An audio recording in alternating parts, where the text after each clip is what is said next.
Hi CS50. Today, I'll be showcasing myHealth, a Python app that helps patients generate simple personal medical history reports for doctor's appointments. It's made up of two mini apps: myMedication, which stores key information about the patient's medications, including their purpose, dosage, and dose times, and myVitals, which tracks the patient's vital signs. Let's start with myMedication. To build menus that are interactive and easy to use, I employed extensive exception handling blocks to deal with invalid selections by users and guide them in navigating the menus. I used match case blocks to redirect users to pages where they can make changes to their medications.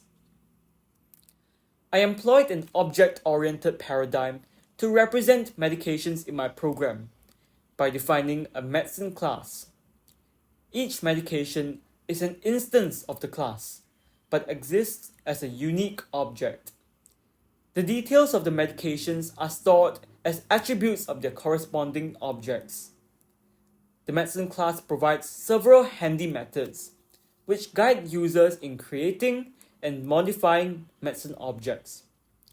Let's look at what happens under the hood when the user interacts with myMedication.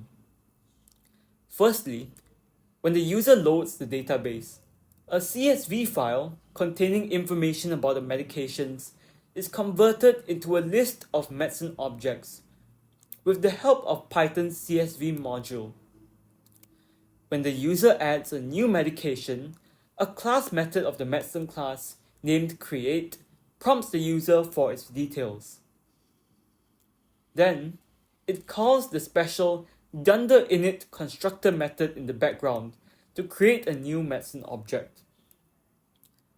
myMedication carries out robust input validation using two mechanisms. When a new medicine is added, the create class calls the static methods of the medicine class to perform checks and reprompt the user if necessary. When a medication is edited, setter methods are called instead. Since the attributes of the medicine objects are designated as properties, they cannot be changed without passing their corresponding setters checks. These will raise exceptions when invalid input is detected. I didn't rely on the setters earlier when creating new medicine objects, as it would be impossible to handle multiple exceptions simultaneously and reprompt the user in a user-friendly manner. To maintain a neat user interface, I use the helper function named clear and display to clear the screen whenever a new page is to be displayed. I abstracted away the screen clearing functionality by implementing it as a decorator. The decorator works by treating the helper function as a first-class object. It takes the function as an argument and wraps it with the screen clearing functionality. This made my code more readable and allowed the functionality to be reused.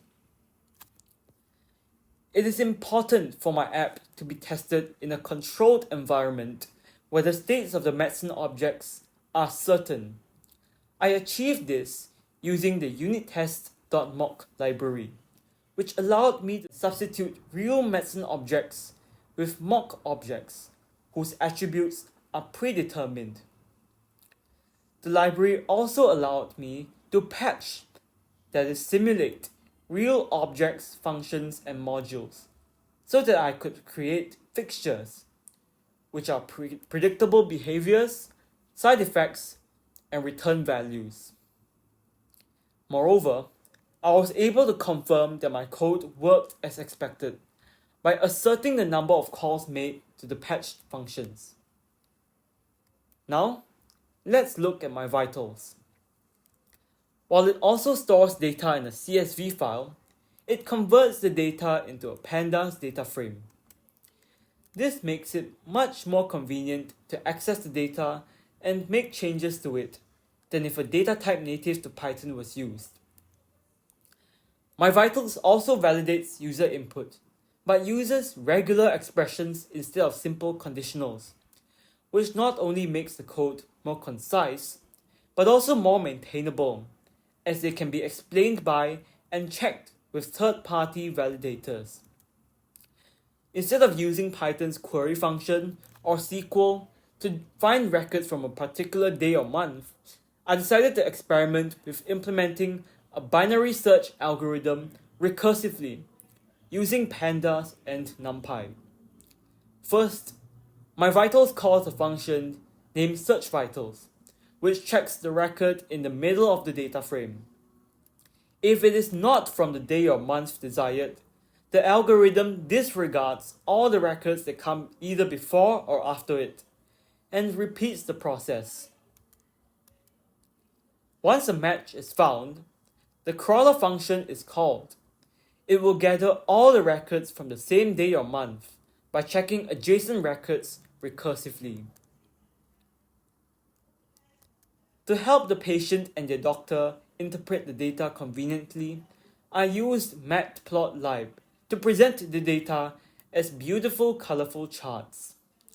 I plotted line graphs of the patient's blood pressure and pulse rate in the same figure but on separate axes, so that their trends can be compared. The shaded band indicates the patient's pulse pressure, while the dotted guidelines signal whether the patient's blood pressure and pulse rate are within healthy limits. These can assist doctors in diagnosing the patient's risk of heart disease. I chose to present the data on the patient's blood glucose level in two ways. The first is as a scatter plot, with data points colored according to a color map. To make it easier to monitor the trend, I plotted a line graph of the 3 reading moving average. The second way is as a histogram, which shows the proportion of readings that are too high, too low, or within the healthy range. If you'd like to download myHealth, you can find it on GitHub or the Python package index. Links in the description below. You can also download it through your command line using the package installer for Python. Thank you, and this was CS50.